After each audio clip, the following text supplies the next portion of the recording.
હાલો ખેડૂત મિત્રો, રાજકોટના મસાલા માર્કેટમાં તમારું સ્વાગત છે।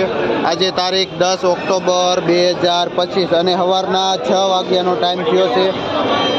આપણે જોઈને તો આ 1 નંબર પાઉંજા દાણા છે, જે ફ્રેશ એવું, જેમાં 180 થી 200 રૂપિયા સુધી જાય છે। એક પણ દાગ નથી અને એકદમ ચોખ્ખું દાણા છે। જે ભાઈ બાબુ મેથી ભાઈનું નામ છે, જે ભાઈ દાણાનું વેચાણ કરે છે। અને નેક્સ્ટ આપણે જોઈને તો બીજું મીડિયમ દાણા છે, જે પણ સારું જ દાણા છે, પણ જેનો રિયલ ભાવ 150 રૂપિયા કિલો વેચાય છે। માઇનોર કોઈ દાગ છે। અને છે જે ભાઈ રોણકીથી આવે છે, શું નામ ભાઈ? મુકેશભાઈ ભાઈનું નામ છે, જે રોણકીથી આવે છે। એમ મીડિયમ દાણા 100 રૂપિયા કિલો પણ વેચાય છે દાગવાળું। અને જે અશોકભાઈ જેનું વેચાણ કરે છે।